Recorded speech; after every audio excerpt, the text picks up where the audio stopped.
خبیث روح سے انتہائی بدبو کا اٹھنا۔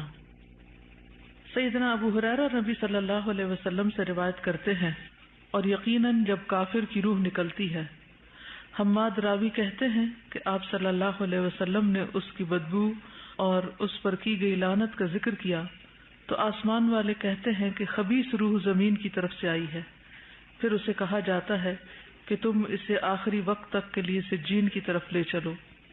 ابو ہریرہ فرماتے ہیں کہ کافر کی روح کی بدبو ظاہر کرنے کے لیے رسول اللہ صلی اللہ علیہ وسلم نے اپنی چادر اپنی ناک مبارک پر اس طرح لگائی، یعنی جیسے بدبو کے وقت کوئی بھی اپنے کپڑے کو اوپر کر لیتا نا ناک کے، تو نبی صلی اللہ علیہ وسلم نے بھی اپنے چادر کو ناک پر رکھ لیا۔ ایک روایت میں ہے کہ اس سے ایسی بدبو پیدا ہوتی ہے جو کسی مردار کی سب سے زیادہ بدبو زمین پر پائی جا سکتی ہے۔ کبھی آپ کسی مرے ہوئے جانور کے پاس سے گزرے تو کیسی سڑاند اور کیسی شدید قسم کی بو ہوتی ہے، تو اسی قسم کی بو اس مردے کی روح سے بھی نکلتی ہے جو کفر کی حالت میں جان دیتا ہے، اور اس کی روح آسمانوں کی طرف لے جائی جاتی ہے، لیکن اسے وہاں قبول نہیں کیا جاتا، آسمانوں کے دروازے نہیں کھلتے اس کے لیے۔ سیدنا ابو ہریرہ نبی صلی اللہ علیہ وسلم سے روایت کرتے ہیں کہ آپ صلی اللہ علیہ وسلم نے فرمایا، پھر کافر کی روح کو آسمان کی طرف لے جایا جاتا ہے تو اس کا دروازہ اس کے لیے نہیں کھولا جاتا، کہا جاتا ہے یہ کون ہے؟ کہا جاتا ہے فلاں شخص ہے، کہا جاتا ہے کوئی مرحبا نہیں، نو ویلکم، اس ناپاک نفس کے لیے جو ناپاک بدن میں تھا، لوٹ جا برائی کے ساتھ کیونکہ تیرے لیے آسمان کے دروازے نہیں کھولے جائیں گے۔ پھر اسے آسمان سے سجین میں گرا دیا جاتا ہے۔ سیدنا براء بن عازب نبی صلی اللہ علیہ وسلم سے روایت کرتے ہیں، فرشتے اس روح کو لے کر اوپر کو چڑھتے ہیں، فرشتوں کے جس گروہ کے پاس سے وہ گزرتے ہیں تو وہ کہتا ہے یہ کیسی خبیث روح ہے؟ وہ کہتے ہیں فلاں بن فلاں، وہ اس کا دنیا میں لیا جانے والا بدترین نام بتاتے ہیں، یعنی بعض لوگ اپنی برائیوں کی وجہ سے برے مشہور ہو جاتے ہیں نا، تو اسی نام سے پھر اس کو وہاں پکارا جاتا ہے، یہاں تک کہ اسے لے کر آسمان دنیا میں پہنچ جاتے ہیں تو اس کے لیے دروازہ کھلواتے ہیں، لیکن دروازہ نہیں کھولا جاتا۔ پھر رسول اللہ صلی اللہ علیہ وسلم نے یہ آیت پڑھی، ان کے لیے آسمان کے دروازے نہ کھولے جائیں گے اور نہ ہی وہ جنت میں داخل ہوں گے حتیٰ کہ اونٹ سوئی کے ناکے میں داخل ہو جائے، یعنی اتنا مشکل ہے ان کا جنت میں جانا۔ پھر اللہ عز و جل فرماتے ہیں کہ اس کا نامہ اعمال سجین میں لکھ دو جو سب سے نچلی زمین میں ہے، چنانچہ اس کی روح کو بہت برے طریقے سے پھینکا جاتا ہے۔ پھر آپ صلی اللہ علیہ وسلم نے یہ آیت پڑھی، جو اللہ کے ساتھ شرک کرتا ہے وہ ایسے ہے جیسے آسمان سے گر پڑا، پھر اسے پرندے اچک لیں یا ہوا اسے دور دراز کی جگہ میں لے جا ڈالے، پھر اس کی روح اس کے جسم میں لوٹا دی جاتی ہے، پھر اس کا حساب کتاب ہوتا ہے۔ قبر میں نہ جانے کی تمنا کرنا۔ سیدنا ابو سعید خدری سے روایت ہے کہ نبی صلی اللہ علیہ وسلم فرمایا کرتے تھے کہ جب جنازہ رکھا جاتا ہے اور لوگ اسے کندھوں پر اٹھاتے ہیں تو اگر مرنے والا نیک نہیں ہوتا تو اپنے گھر والوں سے کہتا ہے کہ ہائے بربادی، تم اسے کہاں لے جا رہے ہو؟ اس کی یہ آواز انسان کے علاوہ اللہ کی ہر مخلوق سنتی ہے، اگر انسان سن لے تو بے ہوش ہو جائے۔ کبھی آپ نے کسی مریض کا کراہنا سنا؟ کسی انتہائی تکلیف دہ حالت میں مبتلا شخص کی آہ و پکار، چیخنا چلانا، تو ان چیخوں کو سن کر انسان کے دل کی حالت کیا ہوتی ہے؟ تو آپ سوچئے کہ وہ تو صرف ایک بیمار شخص کی چیخ ہو سکتی، یہاں تو معاملہ ہی کچھ اور ہے کہ اب اس کے لیے سوائے مایوسی کے اور کچھ نہیں، اب اس کا یہ حال بدلنے والا نہیں۔ بیمار تو بیمار ہونے کے بعد ٹھیک بھی ہو جاتے ہیں، درد اور تکلیف کی کیفیت ختم بھی ہو جاتی ہے، لیکن کافر کی اب یہ کیفیت کبھی بھی ختم نہیں ہونے والی۔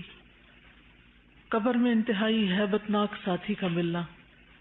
اور ایک روایت میں ہے کہ اس کے پاس متشکل ہو کر یعنی شکل بنا کر ایک ایسا آدمی آتا ہے جس کا چہرہ انتہائی کریہ، اس کے کپڑے انتہائی گندے ہوتے ہیں اور اس سے بہت بری بو آتی ہے۔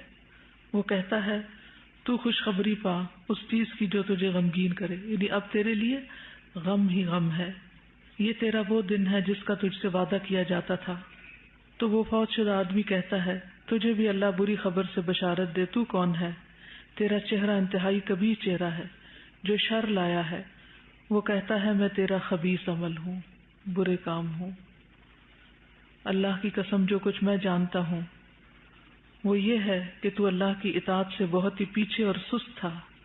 اللہ کی اطاعت سے بہت پیچھے اور سست تھا اور اللہ کی نافرمانی کی طرف بہت جلدی کرنے والا تھا. یعنی غلط کام تیزی سے کرتے تھے اور اچھے کام کرنے میں سستی کرتے تھے. اللہ تجھے برا ہی بدلہ دے. یہاں تک کوئی سوال ہو، کوئی بات کہنا چاہے؟ جی. کیونکہ دنیا میں بھی رہنا ہے اور عمل بھی کرنا ہے، تو پھر دنیا جب اچھی نہیں لگتی، دنیا میں دل نہیں لگتا، تو بیلنس کیسے رہے؟ آخرت کو فراموش کیے بغیر دنیا میں دل لگائے. یعنی دنیا تو دل لگانے کی جگہ ہے ہی نہیں، لیکن یہ ہے کہ جو ہم پر ذمہ داریاں ہیں اور جو کچھ ہم کر رہے ہیں ان کو احسن طریقے سے پورا کیا جائے. کیونکہ اللہ تعالیٰ ہم سے کیا چاہتے ہیں؟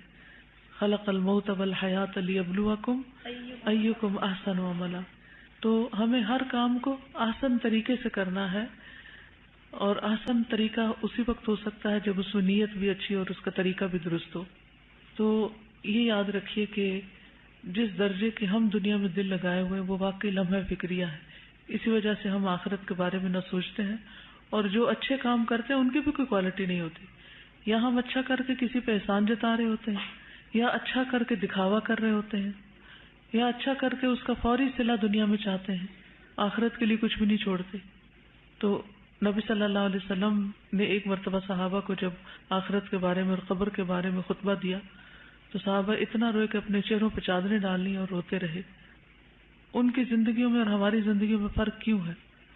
ہم دنیا کی محبت میں گرفتار ہو چکے ہیں اور وہ آخرت کی محبت میں جیتے تھے اور دنیا کے کام کرتے تھے. تو ان کی دنیا کیسی تھی، ان کی شادیاں کیسی تھی، ان کے مرنے کیسے تھے. آج ہمارے یہ سب کچھ فرق کیوں ہے؟ ہم شادی ہو یا مرگ ہو، ہر چیز میں ایک نمائش کا پہلو ہے، ہر چیز میں دکھاوا ہے، ہر چیز کو صرف ظاہریت میں خوبصورت بنانے کی فکر اور کوشش میں لگے رہتے ہیں. حقیقت میں آخرت کو سامنے رکھ کے کاموں کو، چیزوں کو صحیح طور پر انجام نہیں دیتے. تو اس میں واقعی ہمیں فکر کرنے کی ضرورت ہے. بیلنس زندگی نبی صلی اللہ علیہ وسلم کی تھی، صحابہ کرام کی تھی، تو اس سے رہنمائی لینے کی ضرورت ہے.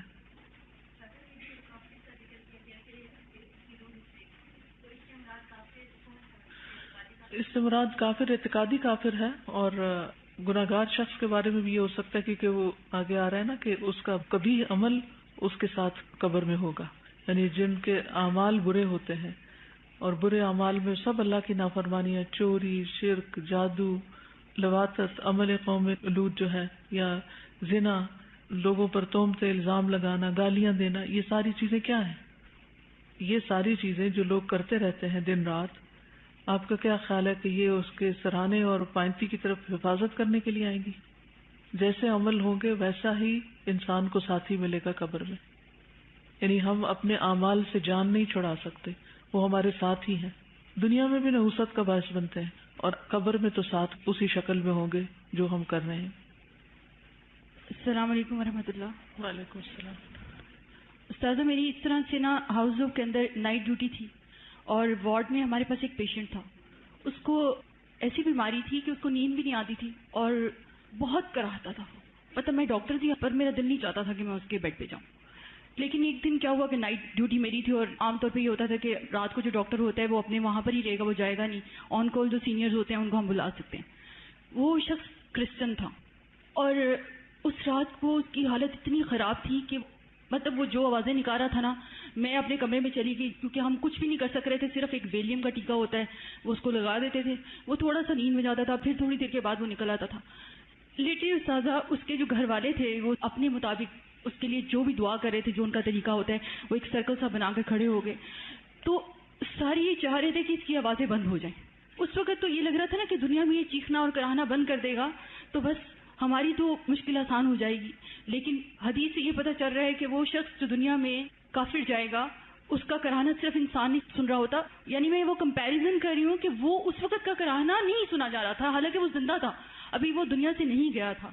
تو یہ ساری چیزیں اور حالتیں ہمارے لیے عبرت کا مقام ہے. اللہ کے لیے ہمیں کتنا زیادہ لوگوں تک صحیح میسج پہنچانے کی ضرورت ہے. بہت زیادہ. ہم صرف اپنی زندگی کے جھگڑوں اور مسئلوں سے باہر نہیں نکلتے. ہم کتنے خود غرض ہیں کہ صرف اپنی جنت کی فکر ہے اور اپنے بارے میں سوچتے ہیں کہ چلو ہم کچھ اچھے اعمال کر لیں، لیکن دوسروں کی فکر نہیں کرتے.